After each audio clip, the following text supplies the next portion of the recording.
Big boss Malayalam season 6 9ാമത്തെ ആഴ്ചയിൽ big boss വീട്ടിലെ 3ാമത്തെ power ടീമിനെ തിരഞ്ഞെടുക്കുകയാണ്. ക്യാപ്റ്റനായ ഋഷി ക്യാപ്റ്റനാകും എന്ന് ഏതാനും ദിവസങ്ങൾക്ക് മുൻപേ ടാസ്കിലൂടെ തീരുമാനിക്കപ്പെട്ടതാണ്. ആ സമയം മുതൽ ഋഷി പലതരത്തിലുള്ള കാൽക്കുലേഷനുകളിലാണ്. ഇതിനിടെ മത്സരാർത്ഥികളിൽ പലരിൽ നിന്നും സംസാരിച്ച് പലതരത്തിലുള്ള ആശയങ്ങളും ഋഷി സ്വന്തമാക്കിയിരുന്നു. അങ്ങനെ അവസാനം ഋഷി എത്തിച്ചേർന്നത് 6 അംഗങ്ങളുള്ള ഒരു പവർ ടീം എന്നതിലായിരുന്നു. അങ്ങനെ ആ പവർ ടീമിലേക്ക് തിരഞ്ഞെടുത്തത് റസ്മിൻ, അഭിലാഷ്, നോറ, അൻസിബ, സായി, നന്ദന എന്നിവരെയായിരുന്നു. ഇത്രയും പേര് തിരഞ്ഞെടുത്ത ശേഷം മാത്രമാണ് ബിഗ് ബോസ് പറയുന്നത് ഇത്രയും പേരെ പവർ ടീമിലേക്ക് തിരഞ്ഞെടുക്കാൻ കഴിയില്ല, മാക്സിമം 4 പേരെ പറ്റൂവെന്ന്. അതിനുശേഷം സായിയെയും നന്ദനയും പുറത്തേക്ക് ഇറങ്ങുകയായിരുന്നു. ഇവിടെ മനസ്സിൽ കുറിച്ച് ചില ഗെയിമുകളുണ്ട്. അത് ബിഗ് ബോസ് വളരെ വിദഗ്ധമായി പരാജയപ്പെടുത്തിയിരുന്നു. എങ്ങനെ ഈ സെലക്ഷനിലേക്ക് ഋഷി എത്തി എന്നതിനെക്കുറിച്ച് ഒരു ചിന്തയാണ് ഇനി പറയുന്നത്. തീർച്ചയായും ഒരു ടീം വർക്കിന്റെ ഭാഗമായാണ് ഈ ഗെയിം വിജയിച്ചത്. അതുകൊണ്ട് തന്നെ ആ ടീമിലെ താൻ ക്യാപ്റ്റൻ ആയതോടുകൂടി തനിക്ക് പവർ ടീമിന്റെ ഭാഗമാകാൻ കഴിയില്ലെങ്കിലും ബാക്കി 3 പേരെയും ടീമിലെടുക്കുക എന്നൊരു നിർദ്ദേശം നടപ്പാക്കുന്നു.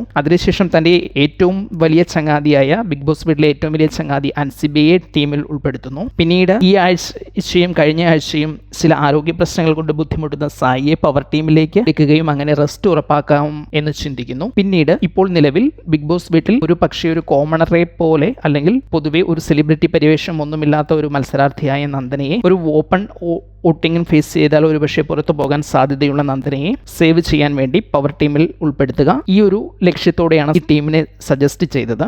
തന്നെ ക്യാപ്റ്റൻസിയിലേക്ക് എത്തിച്ച തന്റെ കൂടെ കളിച്ച ടീമിനെ കൈവിടാത്ത ഒരു ക്യാപ്റ്റൻ എന്ന ഒരു സൽപ്പേരും അതുപോലെ തന്നെ തന്റെ ആത്മാർത്ഥ സുഹൃത്തിനെ പവർ ടീമിലെത്തിച്ച് അധികാരം കൈമാറുന്ന ഒരു നല്ല സുഹൃത്ത് എന്ന പരിവേഷവും ഋഷി ആഗ്രഹിച്ചിരുന്നു. മറ്റൊന്ന്, സായിയെ, പ്രത്യേകിച്ചും ആരോഗ്യ പ്രശ്നങ്ങളുള്ള സായിക്ക് ഇങ്ങനെയൊരു കൺസിഡറേഷൻ കൊടുക്കുന്നതോടെ ഒരു മാനുഷിക പരിഗണനയുള്ള ഒരു ക്യാപ്റ്റൻ എന്ന നിലയിലും ഋഷി ശ്രദ്ധിക്കപ്പെട്ടേക്കാം എന്ന് ഋഷി കണക്ക് കൂട്ടിയിട്ടുണ്ടാകാം. മറ്റൊന്ന്, നന്ദനയെ അവർ ടീമിലേക്ക് എത്തിച്ച് സേവ് ചെയ്യുന്നതോടെ നന്ദനയെ പോലെയുള്ളവരെ സപ്പോർട്ട് ചെയ്യുന്ന ഒരു കൂട്ടം പ്രേക്ഷകരെ കൂടി ഋഷി മനസ്സിൽ കണ്ടിട്ടുണ്ടോ എന്നുകൂടി ചിന്തിക്കേണ്ടിയിരിക്കുന്നു. ഏതായാലും ഋഷിയുടെ അഭിപ്രായം പറയുകയും അത് ചെയ്യാൻ ശ്രമിക്കുകയും ചെയ്തു. ബിഗ് ബോസ് അത് അതിവിദഗ്ധമായി പൊട്ടിക്കുകയും ചെയ്തു. പക്ഷേ ഋഷി ചെയ്ത ഈ ടീം ഡിവിഷനെ പുറത്തുള്ള പ്രേക്ഷകർ വളരെ ഒരു പരാജയമായി തന്നെയാണ് കാണുന്നത്. ഒരുപക്ഷെ ഋഷി ചിന്തിച്ച രീതിയിലല്ല, മറിച്ച് സേഫ് ഗെയിമേഴ്സിനെയെല്ലാം പവർ ടീം ഉപയോഗിച്ച് രക്ഷിച്ച ഒരു ഒട്ടും കാര്യപ്രാപ്തിയില്ലാത്ത ക്യാപ്റ്റൻ എന്ന നിലയിൽ പല പ്രേക്ഷകരും ഋഷിയെ കാണുന്നുണ്ട്. ഏതായാലും ഈ വിഷയത്തിൽ നിങ്ങളുടെ അഭിപ്രായം ഏതാണ്? ഒന്ന് കമന്റ് ചെയ്യൂ.